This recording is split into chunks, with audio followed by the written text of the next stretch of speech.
Hi. Again, this slide sort of gets across the beginning, the transition, and the consolidation phase, and maintaining our new higher level of performance. Uh, a big part of the beginning is to get much better at knowing what we're going to do. A lot of times, management knows what they should do, but on a 20/80 basis.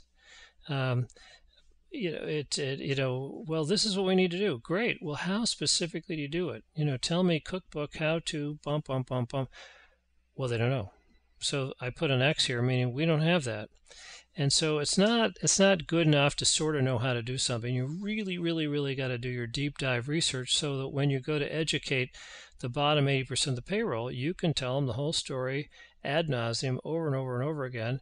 And a big part of it is to be able to emote the story. So when I am telling the frontline troops, hey, we're going to make some changes here, and this is why it's good, and this is what's in it for you, et cetera, it goes in one ear, makes little or no sense out the other ear. But what's I'm conveying, it's like my candle is lighting their candle. I'm inculcating, I am transferring an emotional energy, and I have got to emote a deep, deep, deep knowledge, confidence, faith, conviction, persistence, diligence. I'm going to walk the talk. I'm going to lead by example kind of a story. And you can't do that unless you've got the 100 story. And then there's zillions of ways and repetitions that we're going to keep talking about it, talking about it. Good news bulletin over and over again. Everybody's oaring the water. Here's the flywheel. We're all pushing the flywheel. It's starting to move, that kind of story. Now, once we get going, we have to continually have station what's in it for me playing in the background. We have to have strategic business intelligence numbers everywhere. And when I say strategic business intelligence numbers, I'm talking about four dimensional. It's one that have top-down financial numbers, but we need bottom-up service processes numbers being posted to measure our service value metrics for a service value equation for number one niche.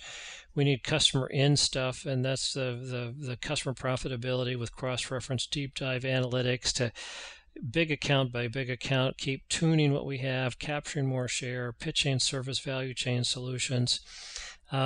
We've talked a lot about the kinds of fears or emotional pushback, but once we unmask those and name them and claim them, we can diffuse them.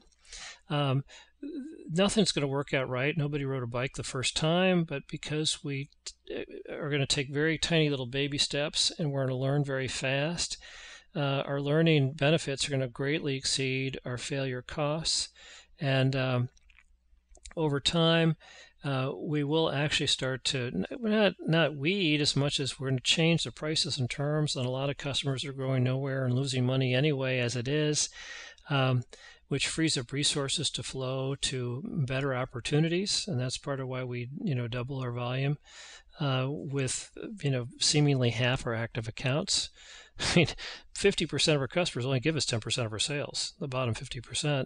So if you took out a subset of those that are chronically small, growing nowhere, and can't give us enough margin dollars to meet our basic service model involving outside sales, inside sales, delivery, trade credit, etc., then we've got to do that.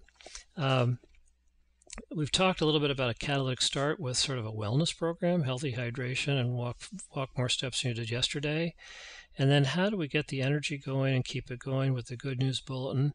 A lot of this stuff is covered in the last playlist about the 6 boundary systems for high performance environment. Once we start to get some success, if we have a kinetic chain approach, where we're looking at leadership strategy, systems, it's particularly the systems that have to be flow charted and retuned and realigned and so forth. That will start to lock in and change behavior enormously over time. So these are where we see the X's. These are gaps we have to fill, but you've already seen the movies for a lot of these solutions, and we'll keep talking more about them in the slides to come. Thank you.